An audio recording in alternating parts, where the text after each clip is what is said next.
to Maths on Radio, a program catalyzed and supported by National Council for Science and Technology Communication, Department of Science and Technology, New Delhi.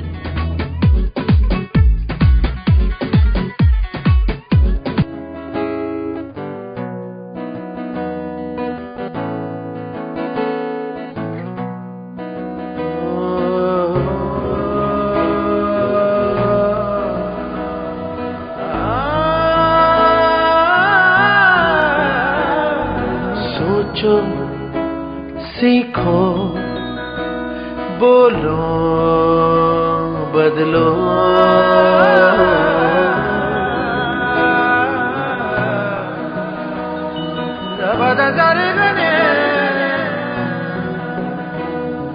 सोचो सीखो बोलो बदलो चमका दो दुनिया को जीत लो इस जहां को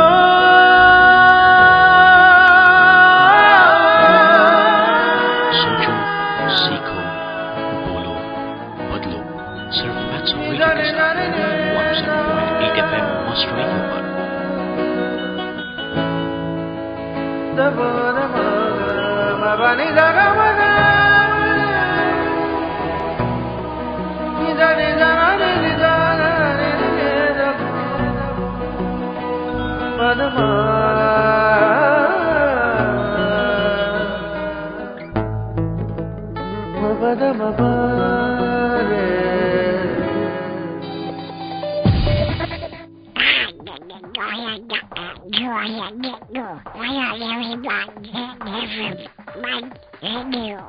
Guys, if you didn't get that, Donald is trying to say you're listening to 107.8 FM Must Radio. सीमा, क्या हुआ? इतनी परेशान क्यों है? क्या बताऊँ, राज इस बार मैथ्स में फेल होते होते बच गया। बाकी के सब्जेक्ट्स तो ठीक है, कहानी भी ठीक ठाक पढ़ लेता है, खेलने में भी कोई दिक्कत नहीं होती, पर सिर्फ मैथ्स कितना भी पढ़ाऊँ कुछ फायदे का होता ही नहीं। तो उसे मैथ्स भी कहानियों के माध्यम से पढ़ाना। वो कैसे? देख, मस्त रेडियो 107.8 पे 28 फेब से रोज सुबह 9, दोपहर 1 और शाम 7 बजे अलग अलग समय पर मैथ्स पढ़ाया जाएगा। सुना है कि कहानियों का मदद भी लिया जाएगा। अरे वाह, इससे तो राज को मजा भी आएगा और वो कुछ सीख भी लेगा। अब से मस्त रेडियो पे अनोखी तरह से होगी पढ़ाई। 107.8 मस्त रेडियो पर मेरे सुनने वाले तमाम दोस्तों को मेरा नमस्कार, आदाब, सलाम।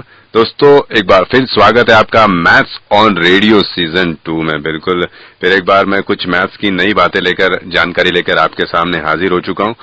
और खास बात आज हम करते हैं पैसों की। पैसों की जरूरत किसे नहीं होती, मुझे भी जरूरत है, आपको भी जरूरत है, हम तमाम लोगों को पैसे की जरूरत होती है।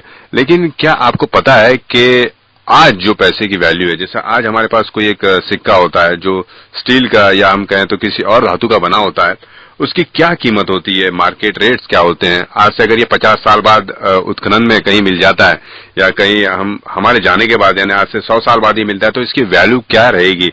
जैसा कि पुरातन काल के कुछ सिक्के होते हैं जो सोने के, चांदी के, तांबे के, कांसे के, जिस भी धातु के हो, अगर वो हमें मिल जाते हैं, इस सदी में मिल जाते हैं या इस वक्त मिल जाते हैं कहीं उत्खनन में, कहीं खोदकाम में, हमारे घर के आसपास पड़ोस में या मंदिर में, कहीं भी, तो उन पैसों की क्या अहमियत है, उनकी वैल्यू क्या है, आज उनकी कीमत क्या है। अगर हम सोचे कि शिवाजी महाराज के जमाने का कोई सिक्का हमें मिल जाता है, तो उस सिक्के की क्या वैल्यू हो सकती है, वो कौन तय करता है, किस प्रकार इसके आकलन किया जाता है, ये तमाम बातों की जानकारी हमें कैसे मिलेगी, कौन देगा। जी बिल्कुल, हम आपको देंगे इन तमाम बातों की जानकारी। हमारे साथ है आज महेश कालरा, जो पूरी तरह से इन सिक्कों के बारे में बताएंगे और इसका आकलन, इसकी वैल्यू किस तरह से कायम की जाती है, आपको बताएंगे। तो लीजिए दोस्तों, सुनते हैं महेश कालरा के साथ ये एक बहुत ही महत्वपूर्ण जानकारी भरा खजाना।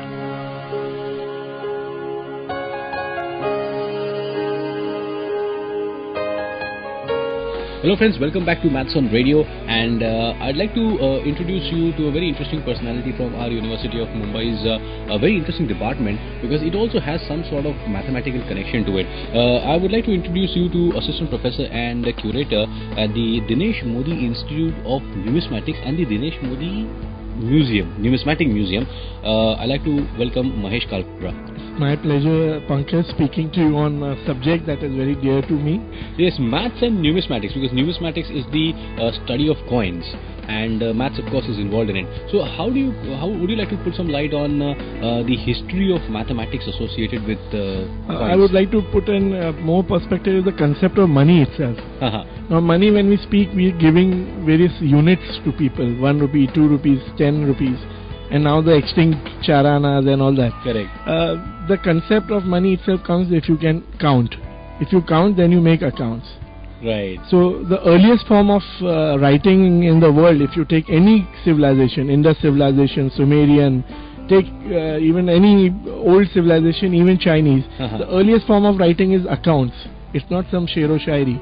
Right, literature is there, of course, but then... But the earliest form is accounting, because that was the reason for what people started writing.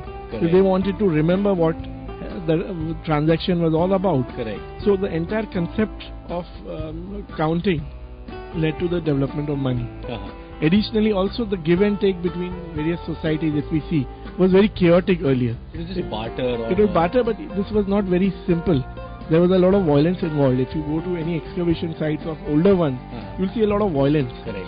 So according to me, it is because the money was not developed. People couldn't count, so they didn't know how to take and give. Right. So the entire idea of mathematics and counting was related to, the ability to account. Right. And in fact, that has come a long way. Also, the valuation process in earlier days, for example, as you said, abhi charana ya fir ek ana has become extinct now. Right. Even a lot of units are now not used in the market. But in earlier times, in prehistoric times, how was the valuation of coins and other things, because you are dealing with numismatics? Valuation of coins, I would say, prior to World War II, it was always about what the coin contained, what we call the intrinsic value. So, for example, if you even take the Mughal period, 1 rupee had 11 grams of silver, pure silver. So whether it is pure silver or bad silver, it would decide the value of the coin. Okay, the metal. It didn't matter whether it was Akbar's coin or it was, like, very famously there was Muhammad bin Tughlaq. Correct. Who introduced the idea of bronze money, and he said let it go for silver. It collapsed. Correct. So in that period, the intrinsic value, what it contained, was more important. So similarly, a gold moor had 11 grams of gold, and it fetched you 9 or 12 rupees. As per the market rate, there was a very developed market rate. Okay. Again, 1 paisa was 20 grams of copper. Okay. And 1 rupee had 40 or 28 paise, you can say, depending on the exchange value. So if copper was more valued, it would fetch you less paise. Correct. And if silver was more valued, so this was a very delicate market mechanism, and it was managed by a whole community of people known as shroffs. Shroffs, okay. Yeah, they are sarafs, shroffs. You have these surnames today. Correct. Also, so these were communities who were minutely dealing into the intricacies of the exchange of the commodities at that period. Correct. And you have been studying coins from various ages, right? From Indian to international, right? From the Mughal period to the Maratha period, and even before that. I mean, do you think that today, the kind of coins that we have, what sort of valuation is there? Because you have a lot of change ka problem is there. As I told you, the token concept took place after World War II, when silver really became very costly. Prior to that, there was a gold standard. Then in the beginning of the 20th century, silver became the standard. But as silver rose in price, the governments took serious attention, or paid serious attention to it, and they started devaluing their currencies. Till finally the concept of token money was introduced. Okay. So today if you have a $1 coin, it's not going to fetch you even quarter of $1. Oh, but still value is $1. The value is $1 because that is the face value, which the government decides to confer upon it. Correct. So you see the 1 rupee coin size has been shrinking in the last 5 years, I would say. Correct. This is the idea where the government decides the face value. Because today the the 1 intrinsic rupee value coin is nothing. Yeah, because the 1 rupee coin that we use now, latest, is almost like a 25 paise coin that we had earlier. Yes. So that is the idea. The government decides what is the ratio it wants to keep, and it's a token. The government of India has put the value on it. its definitely value is 1 rupee. Right. You can't debate that. Debate on that. Fantastic. I mean, numismatics is a very interesting. It is a very interesting field, and even statistics is related to numismatics. The earliest numismatist we had was D.D. Kosambi, who was a product of TIFR. Mm-hmm. He was a statistician as well as a numismatist who did a lot of study of the statistics aspects of various coins which were found, in excavation, known as coin hoards. Okay. So his study was basically on how these coins were circulating. Correct. So the loss of weight was what he decided was the concept. He saw what were the weights, and if the weight was lost, the coin was losing weight, he decided that this was exchanging more hands. Right. So these are the ideas, which can be applied if they're intelligently applied. So statistics is also very intricately linked to numismatics. So maths is there everywhere. Maths is there everywhere, and money is obviously math. Exactly. Finally, I'd like to ask you, what would you like to tell our listeners? Because a lot of people and listeners whom we have been talking to, testimonials have been taken, they're afraid of maths. I mean, what would be your suggestion to them? Basically, you need to involve yourself in maths. I mean, maths is something which you do daily without even many times thinking. When you're boarding a bus, you are calculating, right? That this is the change and this is what I have to pay. Correct. So it's very simple. It's only that we have been petrified of maths for ages because we look at very complex equations. Right. The numbers and the language. The numbers and the language scare us, but it's not so difficult. If you go to any of your field, if you're in any field, you see today there are very consumer studies. So there's a certain percentage of these it's going to come in your life one way or the other. So maths से छुटकारा भागने से अच्छा उसको पकड़ो. उसको पकड़ो and you try to master it in your own way. Right. Mahesh, thank you very much for joining us. The pleasure is ours.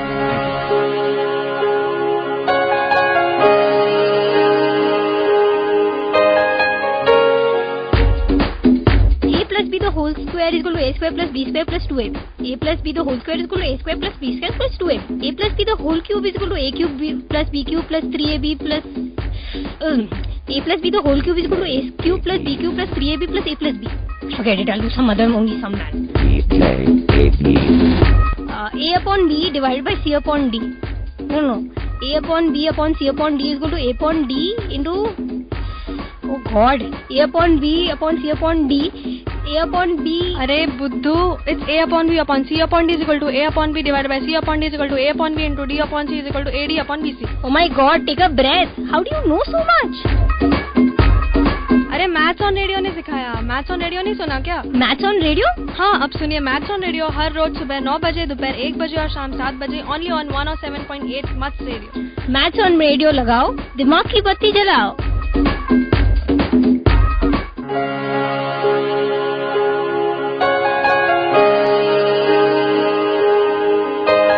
दोस्तों, बहुत ही महत्वपूर्ण जानकारी हमें महेश कालरा जी ने दी, तो जरूर ध्यान में रखिएगा. और साथ ही साथ हम कुछ और ऐसी भी बात करते हैं, खासकर बात करते हैं हीरे की, जो हमें कहाँ से मिलता है. बिल्कुल सही आपने सोचा, जी हाँ, कोयले की खान से मिलता है. और हीरा तराशना या हम कहें तो हीरा ढूंढना इतना आसान नहीं होता है. वहां पर आपको काफी कड़ा संघर्ष करना पड़ता है. वैसी बात करते हैं मुंबई की, जो जहां पर हम कहते हैं ये एक कोयले की खान जैसा ही है, जहां पर कुछ हीरे हम तराशेंगे, खासकर धारावी के उन इलाकों में जहां पर कहे तो एजुकेशन कहे या इकोनॉमिकल चीजों की बात करते हैं तो बहुत ही वहां पर पिछड़ापन है. लेकिन इतने पिछड़ेपन में भी काफी लोग हैं जो अपने हौसलों के भरोसे पर बहुत कुछ करना चाहते हैं, आगे बढ़ना चाहते हैं. खासकर धारावी के इस इलाके में जहां पर आज कुछ लोग हमारे साथ हैं जो संगीत के जरिए गणित का क्या महत्व होता है, ये भी संगीत के जरिए गणित का महत्व तो नहीं कहूंगा मैं, लेकिन उनके जीवन में भी क्या महत्व है मैथ्स का, ये हम उन्हें समझाएंगे. लेकिन साथ ही साथ उनसे हम संगीत का ज्ञान भी लेंगे जो हमें वो सिखाएंगे. और बहुत ही टैलेंटेड होनहार लोग हमारे बीच है धारावी के. और ये मैं कहूंगा कि कोयले की खान से जिस तरह से हीरे की बात मैं कह रहा था, बिल्कुल धारावी के ये हीरे ही हैं जो हमारे साथ आज रहेंगे.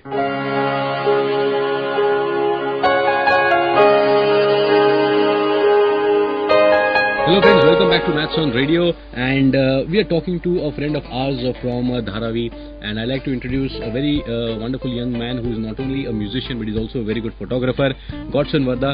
Welcome to the show. Hi, Vanakkam. Vanakkam. Godson, you are from Dharavi and you are a musician. You play guitar or you sing? I used to sing Tamil rap. From the band name is known as 90 Feet Dharavi. Okay, 90 feet road you have in Dharavi. Yes. So, So we used to spend time over there at 90 feet. I mean 90 feet. That's why we keep the name as 90 feet for band. right. Now, you have studied till which standard? You are graduate or you are a HSC? Actually मैंने तो HSC तक ही किया. अच्छा, उसके बाद पढ़ाई नहीं किया? नहीं, उसके बाद इंटरेस्ट नहीं था पढ़ाई इंटरेस्ट नहीं था. लेकिन मैथ्स के बारे में what do you think? Maths it's a difficult thing. बहुत ही मुश्किल का सवाल है और मैथ्स भी मुश्किल ही चीज़ है. Why? I mean, school से ही did you feel that maths was difficult? Yes, maths is like a part of our life, but it is not our life. I mean, अगर अपने जीवन में अगर हम लोग को जीना है तो खाना बहुत ही ज़रूरी चीज़ है. तो वैसे ही पानी भी ज़रूरी चीज़ है. लेकिन सिर्फ पानी पी के कोई जीता नहीं. तो सेम वैसा ही है maths important but it's not really important. लेकिन हर चीज में मैथ्स यूज होता है. जैसे कि अभी एक बच्चे से मैं पूछूं तुझे पानी पीना है या जूस पीना है, डेफिनेटली ही विल से मुझे जूस पीना है, लेकिन वो जूस भी पानी से ही बनता है. बराबर. सेम वैसा ही है. मैथ्स हर चीज में आता है लेकिन मैथ्स इतना मुश्किल है, उसको ज्यादा चीज में हम लोग यूज नहीं कर पाते. No, but I mean, do you think that maths is difficult to understand because in school it was not really taught well? No not like that. Maths में बेसिक चीज जो हम लोग यूजफुली मीन्स यूज होता है, जैसे कि plus minus multiply और डिविजन, वो सब यूज होता है. लेकिन उससे ज्यादा भी अभी तो टेक्नोलॉजी बहुत ही इम्प्रूव हो गया और उससे ज्यादा अगर अभी वर्जन भी बढ़ के आ रहे हैं तो वो मुश्किल होता है वो. Because you don't know a lot of maths. Yes, that's why. That's why. But then, have you had any practical difficulties in life because probably you were not interested in maths or you were not quick with calculations? No, ऐसा तो अभी तक नहीं हुआ है. But in daily life calculations, you can do it very quickly. Yes, that's a simple thing, and I can do very well. Okay, but then, do you feel that people? Why do you think people are afraid of maths? Any specific reason? Because they are not interested in that. Because are the numbers or the language difficult? Maybe the numbers are different, and it's very difficult to understand or do that. But if maths is taught to you in a more creative and a more entertaining way, yes, will it help? Yes, it will. Because as the technology is improved so well, there are many ways to understand and do that. So if, for example, you are a singer, you also sing rap. Now, if the simple Pythagoras theorem is taught to you in song, yes, will it help? Yes, we can do rap in that way also. Because see, you also are into music and photography. उधर भी तो maths use होता है. हाँ बिल्कुल, photography में तो बहुत यूज होता है क्योंकि we use to meter the light with the help of light meter. So उसके लिए तो मैथ्स का जरूरी है. You should know the values. Yes, values of the units. हाँ, लाइट कितना मॉडल पर गिरना चाहिए, how much light we the camera has to capture. It's all because of maths only. And also in music. Music में भी ज्यादा से इतना भी मैथ्स का यूज नहीं करते हम लोग, लेकिन होता है, सब कुछ में होता है मैथ्स. द बीट्स और द नंबर ऑफ बीट्स और the number of guitar strings. Yes. Great. So what would you like to tell your friends in Dharavi and others about mathematics? Now, one thing is what would you like to tell? And secondly, would you have been more interested in studies if you knew maths better?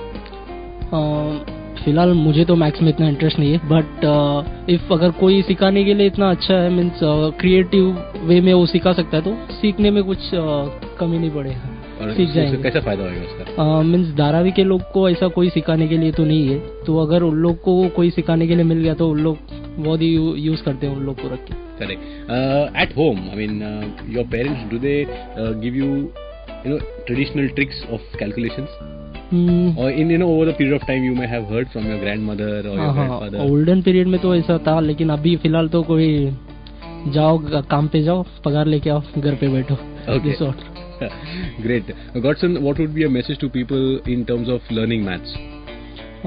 Maths basically सब subject तो important है और maths भी सब means history, geography, social studies तो अपने life में use नहीं होते, लेकिन मैथ्स तो अपना लाइफ में यूज़ होता है.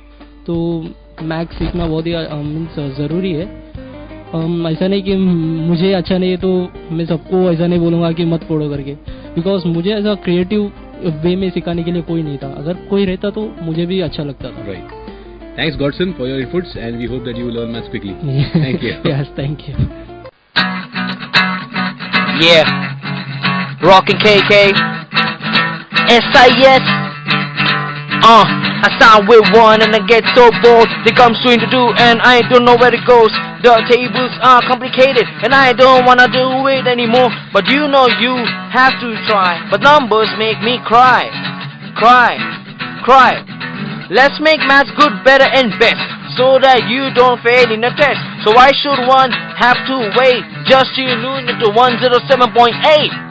तो दोस्तों 107.8 मस्त रेडियो। बिल्कुल मैं यहाँ कहना चाहता हूँ कि पॉइंट का कितना महत्व होता है। ये जो पॉइंट की बात कर रहा हूँ मैं, अगर ये आगे पीछे हो जाता है, अगर मैं यहाँ पर 10 के बाद ही ये पॉइंट लगा देता हूँ तो पूरी तरह से मुश्किल हो जाएगा, या हमारे रेडियो की फ्रीक्वेंसी चेंज हो जाएगी। तो डेसिमल पॉइंट भी उतना ही महत्वपूर्ण होता है हमारे मैथ्स के बारे में, और इसका क्या महत्व होता है, किस तरह से इसका उपयोग किया जाता है मैथ्स में, ये कहाँ कहाँ काम आता है, ये तमाम जानकारी आज हमें देने वाले हैं हमारे दोस्त उदय। तो दोस्तों लीजिए सुनते हैं उनकी ही जुबानी। दोस्तों आप सुन रहे हैं 107.8 मेगाहर्ट्ज पर रेडियो मस्त, और रेडियो मस्त पर आपका स्वागत करता है आपका दोस्त उदय। दोस्तों 107.8 मेगाहर्ट्ज, यानी मैं कहना चाहता हूं कि दशमलव यानी पॉइंट, ये दशमलव प्रणाली भारत में 100 ईसा पूर्व में विकसित हो गई। दुनिया को शून्य भारत ने ही दिया, जबकि रोमन अंकों में शून्य नहीं होता है। दोस्तों पाई का मान सबसे पहले भारतीय गणितज्ञ बुद्धियान ने निकाला था। बीज गणित, त्रिकोणमिति और फलन की उत्पत्ति भारत में हुई। योग की उत्पत्ति भी भारत में हुई। ये 5000 सालों से विद्यमान है। दोस्तों भारत विश्व का सबसे बड़ा छठा प्रजातांत्रिक देश है और विश्व की सबसे पुरानी सभ्यता है। भारत ने पिछले 1 लाख वर्षों में किसी भी देश पर पहले आक्रमण नहीं किया। विश्व का पहला विश्वविद्यालय तक्षशिला विश्वविद्यालय था। इसकी स्थापना 700 ईस्वी पूर्व में की गई। इसमें 60 विषयों का अध्ययन करवाया जाता था। नालंदा विश्वविद्यालय को 4वीं शताब्दी में बनाया गया था। भारत का बैली ब्रिज विश्व का सबसे ऊंचा पुल है, जिसे भारतीय सेना ने 1982 में बनाया। ये पुल लद्दाख घाटी में हिमालय में है। विश्व का सबसे ऊंचा क्रिकेट ग्राउंड चैल हिमाचल प्रदेश में है। समुद्र तल से इसकी ऊंचाई 2444 मीटर है। इसे 1893 में पहाड़ों की चोटियों को समतल करके बनाया गया था। दोस्तों भारत में विश्व में सबसे ज्यादा पोस्ट ऑफिस है। दुनिया का सबसे ऊंचा हेलीपैड सियाचिन में है। कंबोडिया का अंगकोर वाट मंदिर विश्व का सबसे बड़ा मंदिर है। सांबर झील राजस्थान की सबसे बड़ी खारे पानी की झील है। धा धा धिन धिन धा ना तिन तिन ना धिन धिन धा। कम ऑन कश्मीरा, 16 मात्रास, ट्राई। ओके, धा धिन धिन धा धा धिन तिन तिन। नहीं हो रहा है यार। अरे यार 16 मात्रा, so simple, it's simple maths. Come on, try again. धा धिन धिन धा धा धिन, कम ऑन। मैथ्स यहाँ पर भी, please not again, it's so boring. You think maths is boring? Just tune on to 107.8 FM, Maths on Radio. चलो चलो पीछे सुनते हैं। पीछे मतलब पकाओ जोक। अगर कोई चार्टर्ड अकाउंटेंट फिल्म निर्माण करता तो उसकी फिल्मों के नाम कुछ इस तरह से होते। मुन्ना भाई सीए, हमारा लेजर आपके पास है, जर्नल से बैलेंस शीट तक, कभी क्रेडिट कभी डेबिट, हम टैक्स दे चुके सनम, मैंने ऑडिट किया, क्यों टैली हो गया ना। जब जब डिस्काउंट मिले, बिल है के पास होता नहीं, बैलेंस शीट की कसम। क्या यही क्रेडिट पीरियड है? हम हैं अकाउंटेंट बेकार के।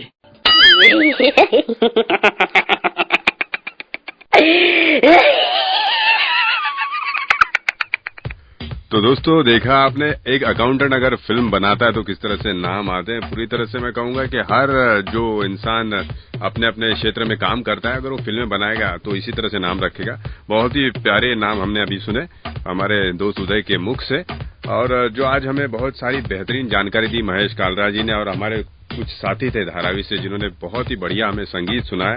तो ये तमाम जानकारी आज हम जरूर लेकर आए थे आपके लिए मैथ्स ऑन रेडियो सीजन 2 में, जहां पर बहुत सारे रोचक तथ्यों के साथ बहुत सी महत्वपूर्ण जानकारी आपको मिली है। तो दोस्तों, मैं आज के लिए आपसे इजाजत चाहूंगा। मैं हूं प्रशांत, अगली बार फिर कुछ नई चीजें लेकर आऊंगा, तब तक के लिए थोड़ा सा इंतजार। दोस्तों, आपको हमारा ये कार्यक्रम कैसा लगता है, ये आप हमें बता सकते हैं हमारे ईमेल आईडी पर। हमारा ईमेल आईडी है radiomust@gmail.com। दोस्तों, फेसबुक पर जाकर आप रेडियो मस्त कम्युनिटी रेडियो, ये हमारा फेसबुक का पेज भी लाइक कर सकते हैं, और हमारे तमाम जो एपिसोड है इन्हें सुनने के लिए हमारी वेबसाइट पर भी जा सकते हैं, mastradio.in। तो दोस्तों, सुनते रहिए। मैं हूं आपका साथी प्रशांत, लेता हूं आपसे इजाजत, इसी वादे के साथ कि अगली बार कुछ और एक रोचक जानकारी आपके लिए लेकर आऊंगा।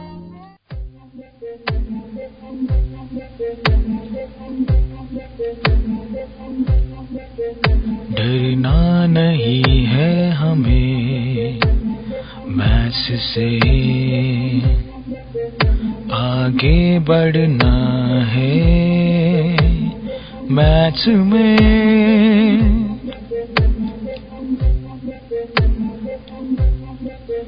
डरना नहीं है हमें मैथ्स से, आगे बढ़ना है मैथ्स में। तो आओ मैथ्स सीखे हम, तो सुने मैथ्स ऑन रेडियो।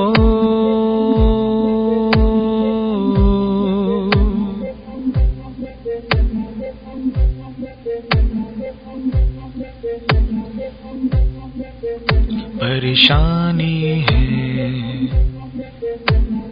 कैलकुलेशन से, परेशानी है थ्योरम से, अरे परेशानी है हमें मैथ से। तो आओ सुने हम मैथ्स ऑन रेडियो। डरना नहीं है हमें मैथ्स से, आगे बढ़ना है मैथ्स में। डरना नहीं है मैथ्स में, आगे बढ़ना है मैथ्स में। तो आओ मैथ्स सीखे हम,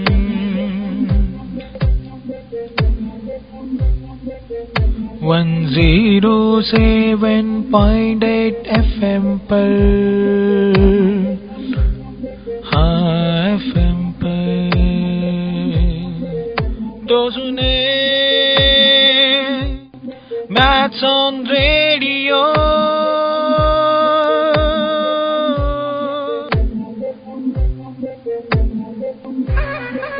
दोस्तों, आज के लिए बस इतना ही। मैथ्स से जुड़ी जानकारियों के लिए सुनते रहिए हमारा प्रोग्राम मैथ्स ऑन रेडियो। अगर आप भी मैथ्स के बारे में कुछ जानना चाहते हैं या फिर हमें कुछ बताना चाहते हैं तो तरीका बहुत ही आसान है। आप हमें ईमेल कर सकते हैं radiomust@gmail.com पे, या फिर आप लॉग इन कर सकते हैं हमारे फेसबुक पेज पर maths on radio @must। Till then, take care.